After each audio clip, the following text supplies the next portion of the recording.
Okay, I have the small gear blanks made.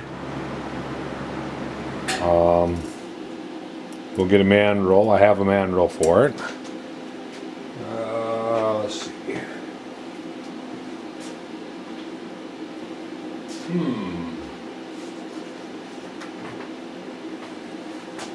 I was just looking at it. Yeah. Oh, right, it's laying right here. Duh. Here's the mandrel for it. And I'm going to use a single tooth fly cutter that I have ground up a long time ago. I didn't have a gear hob. I have that. I could take the time and make a gear hob, I guess, but and I got a shoulder bolt. I did find an error, another error on the drawing. It's calling out a 5/16 ID for the gears, especially this one, and that's got to go on a 3/8 diameter crankshaft. So how's that work? So anyway, I'm going to thread that on there with a shoulder screw, both of them. Oops, I want to put them back to back. I want to put them so that the gear cutting is in one area, so that you're back to back. And we'll thread that on. It's just an aluminum arbor that I've used for, obviously, for other gears. So we'll put that on there, and I'll get my indexer, my Spindex.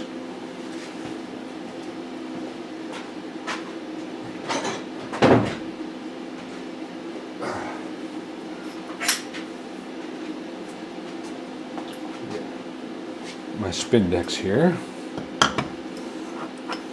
and we need a 1-inch collet, which is in the lathe.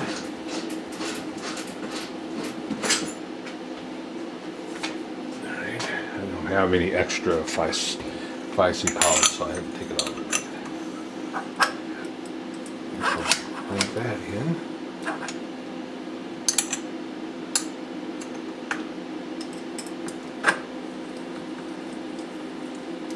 And we'll lock it down so that I can slide that in. I'll lock her down. And then I'm going to set it at 0 here. And 30 teeth on this one. So that would be, yeah, 12 degrees for each one, each move. Center line of this is 2 inches, 7/56 and 7/10. So what I'm going to do is I'm going to dike-em that, and then scribe the center line on, and then come over there and pick it up, the center of it, and then I'll write a little program to probably take it in 3 or 4 passes, so it'll go feed. You know, it'll just wrap it in and then feed over, wrap it out, wrap it over, wrap it in, and then feed across. It's a really basic, simple program to write. So I need some Dykem. Use some red Dykem. Oh, if I can get it open. I have to find pliers. Ah.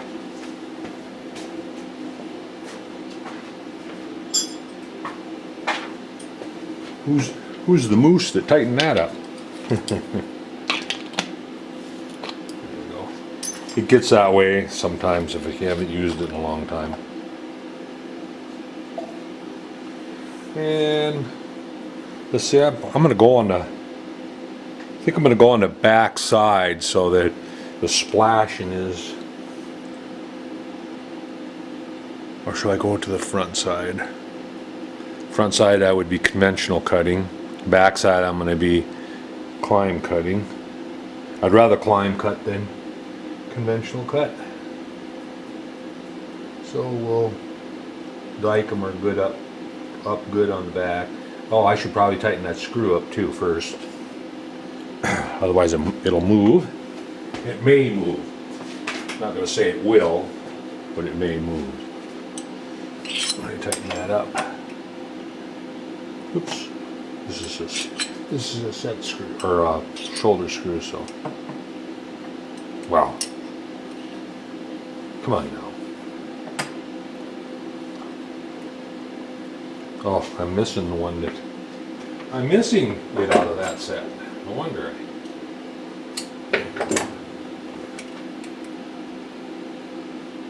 Yeah, see, it's turning.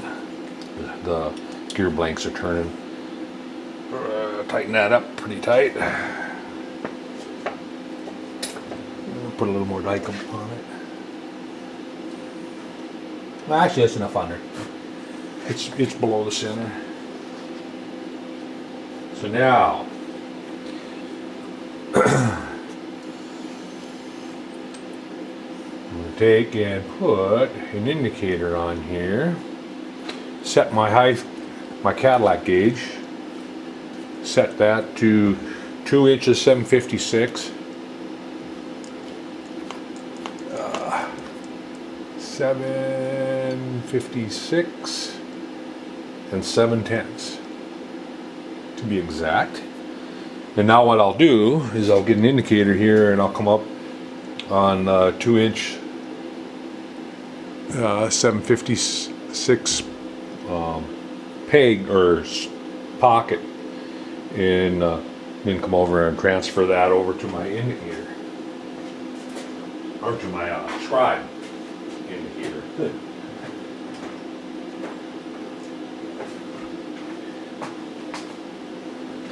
This thing's got a long needle on it, but that's okay.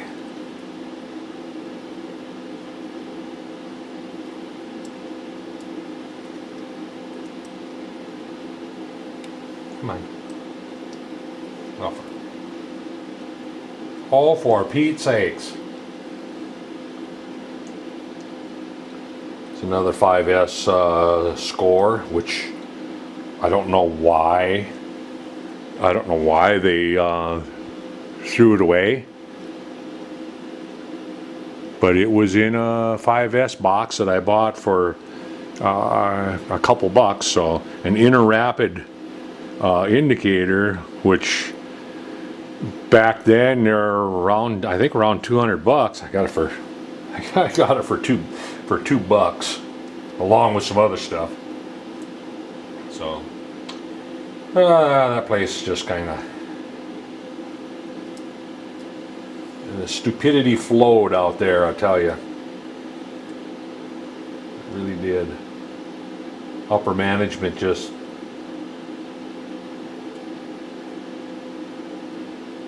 they didn't care. Upper management didn't care as long as they got their paycheck. That's the problem. Alright, there's 2 inches, 756. So I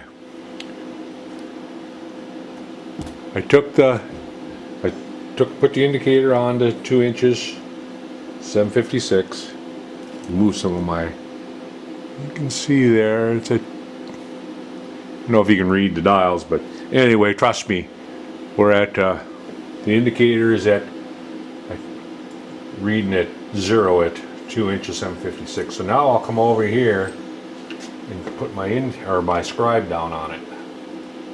I want to scribe that line pretty close because my eyeball is gonna, so closer I get it, the better off I am. So crank it down, down, down, and then back up, and then lock it. There we go. Here we are. Scooch that over here somewhere. Move that over there. Wish I had a little bit bigger surface plate, but I don't. No. So now I'll scribe this. The center line on there.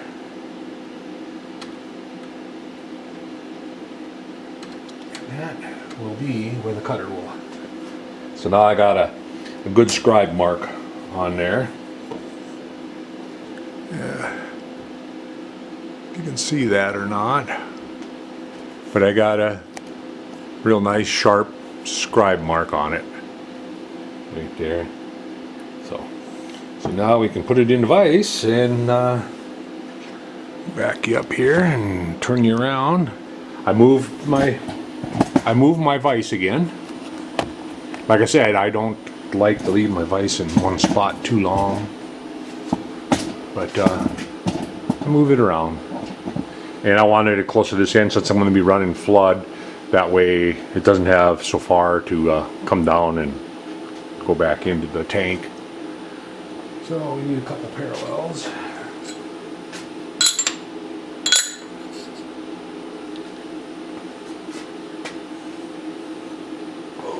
Okay. Open it up a little more. Oop.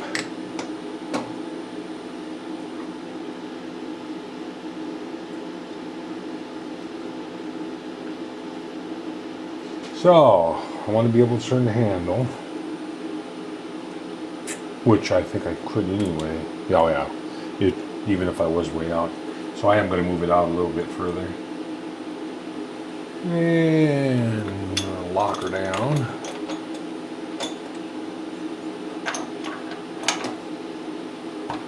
And take that knife handle away so I don't accidentally, I've been known to take and unclamp something and then go, oh shoot. Alright, so lock that down.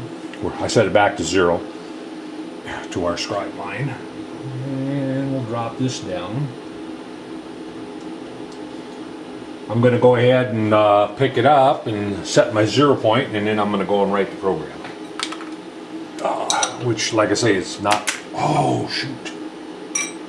Ooh, I don't like it when that happens. That is not good for an indicator. Got away with it this time. Usually I don't drop it out of there. Yeah. I think that fly cutter I made is, the single point cutter is a 3/4.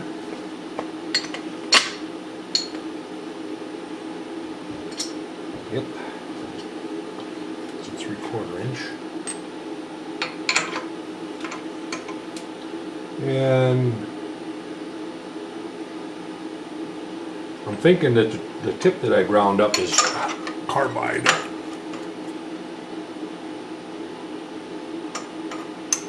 So put that in there.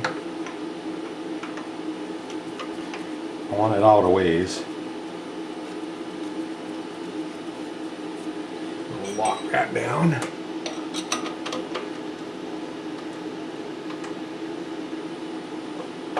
Okay.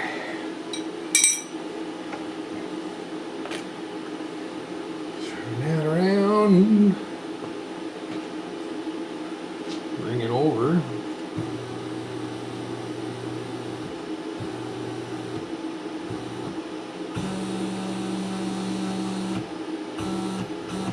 Now I want to make sure I got room here.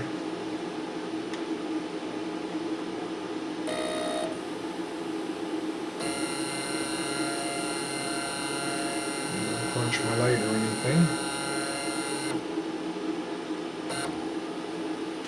Now, take and look in here and see where I'm at.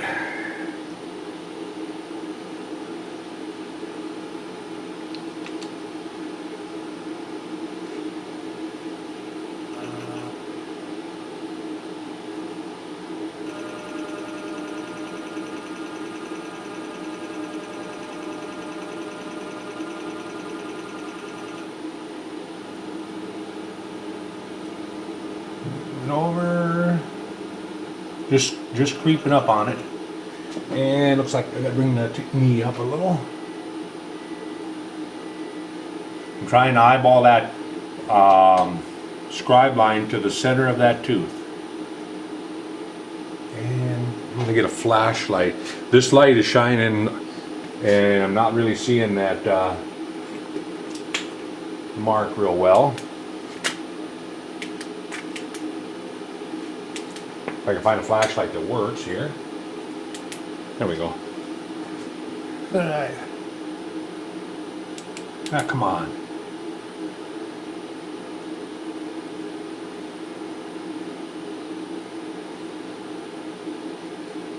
Up. Up some more.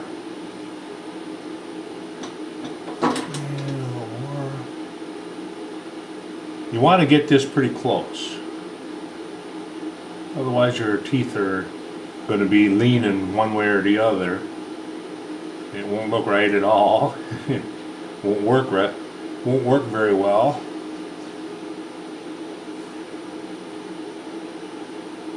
Alright, I'm gonna turn this. And then I'm gonna move over. Move over some.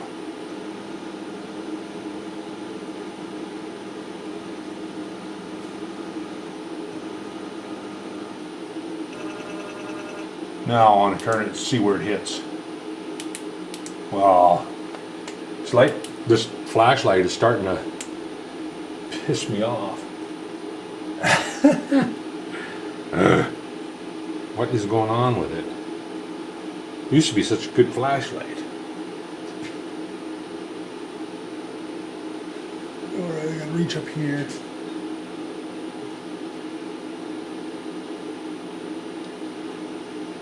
So now we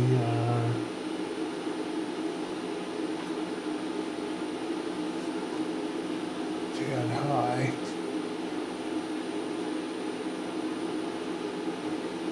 Alright, it makes the mark right on the scribe line when I move it over and tap it in. So now we want to move away from it. We want to set our 0. And I want to set the 0 so that that tip is just touching the diameter. Get a piece of paper.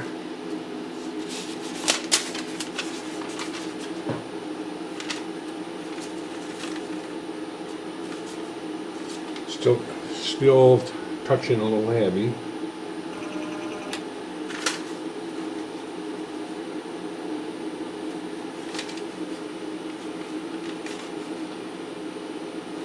There.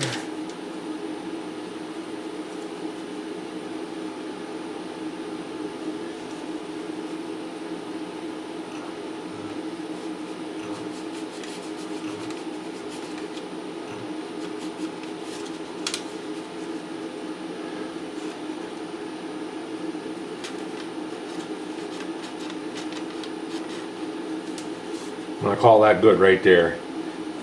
And my 0, I want to be that way. This is where my 0 point is going to be. Where I can actually come in and start the cut. Just going to run into my mandrel there.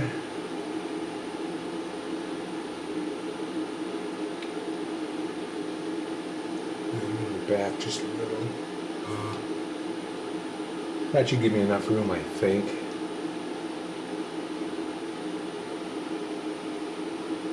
Yep, I'm going to call that 0 right there. So, and going to go File, New, and I want to save it as small gear. Small gear. Enter. And first thing I'm going to do is 0 all.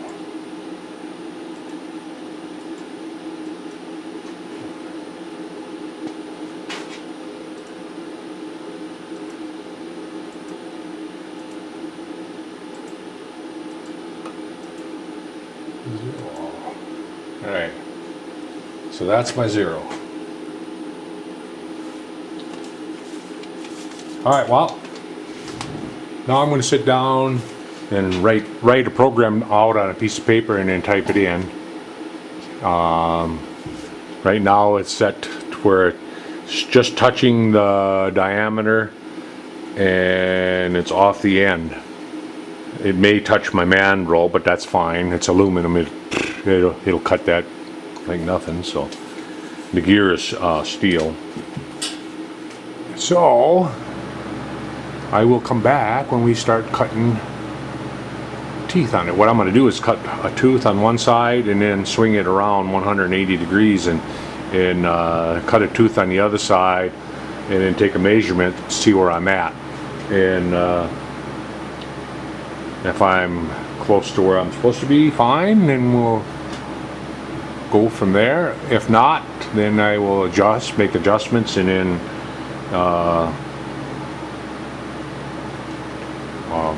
recut the 0 and 180 and then take a measurement again.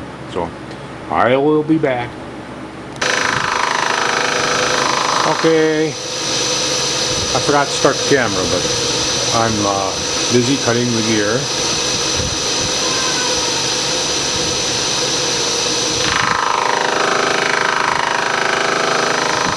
I need to get a pencil and paper here.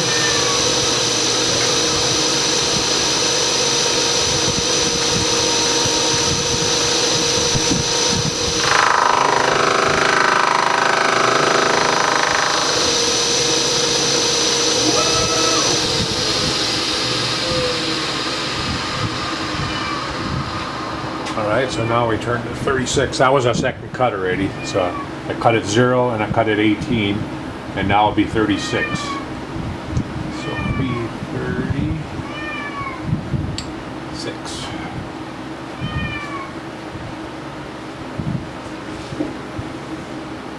And go. What it's doing is it's coming in, taking 20, which is hardly anything, then 20 more, and then 18 or 19 foul more. Hopefully I got the depth right. My first attempt, I didn't like the way it was hitting that diameter where the set screws, so I just used it as a setup part to them and returned them. I turned that diameter from a 5/8 to a 1/2 inch where the set screw will sit in. I didn't like the looks of the way it was. See, 36 and 18 would be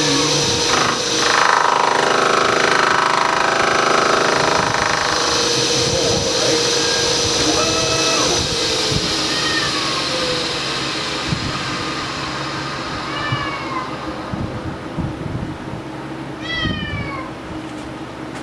Okay, 54. There's 50 and 4. So anyway, we'll just continue doing this at 18-degree increments, and I'll come back when I get all done, and I'll show you what it looks like. Hopefully it'll look all right. I'll be back. Okay, made all the cuts. Blow it off a little bit.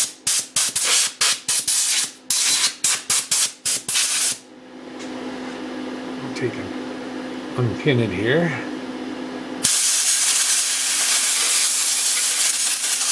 You can see I did hit the, but that's okay. That doesn't matter. From just looking at it, looks all right. Let's see if we can take it out of there.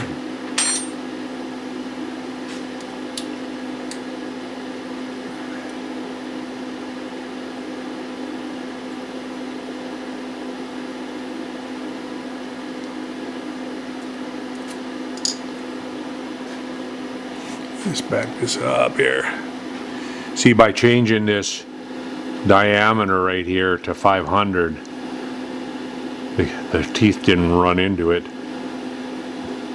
the other way it is in the book, teeth would run right into this diameter, and then when you come to put the 440 screw in, and you got a shitty looking, in my opinion, you got to drill in between the teeth that I just didn't like it. So anyway, I'm gonna go over to the lathe here, and I'm just gonna deburr them because they got burrs on them. Let's go over here and we'll put them in.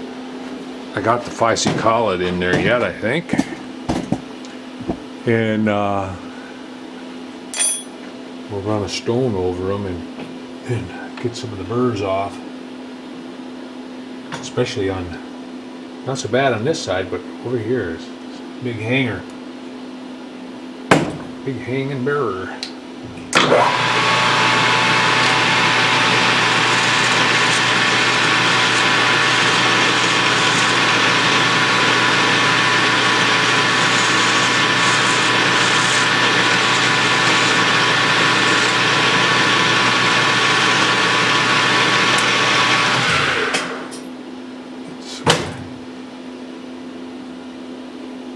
There's a little bit of a burr still hanging on the tops of the teeth yet.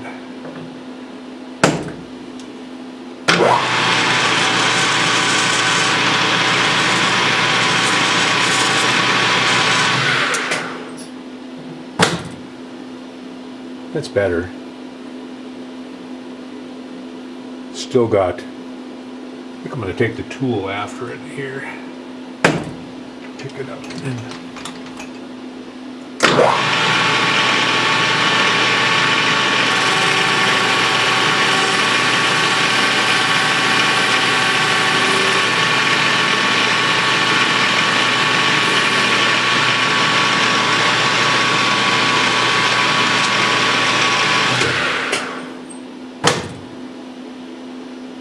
that's much better.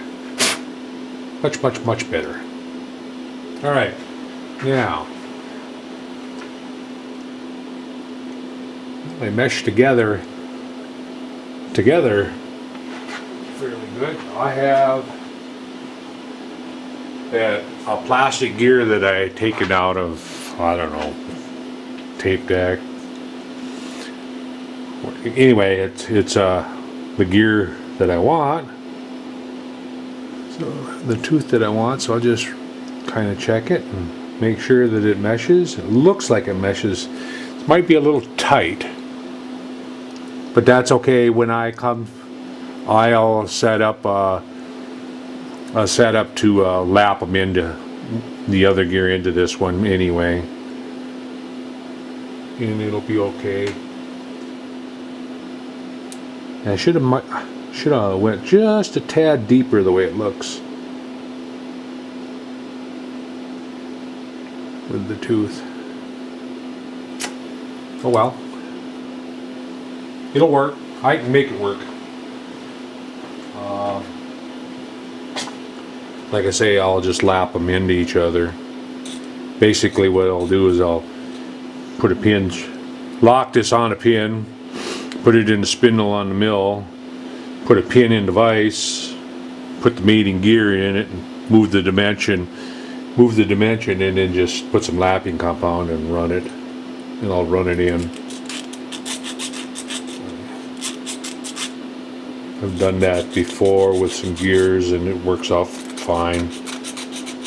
They'll run a little tight for a little while, and then as you lap them in, they lose their tightness. And I might have to run around it with a burr quick though, or a file to file the burrs off the tops of the teeth.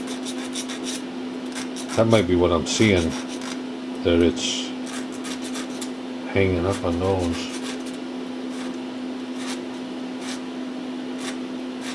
So I'm going to sit down and with a file and deburr away, and then when I get the other blanks made and get ready to, I'll use the same program. I'll just change my set point, and we'll make the other gear, the mating gear for it. But I have to round up material. I don't know if I'm going to make them steel I was thinking about making them both steel, and I guess it doesn't matter. I could make it out of brass also. I'll look around, see what I got available, and I'll be back when I got the blanks made and we're ready to go.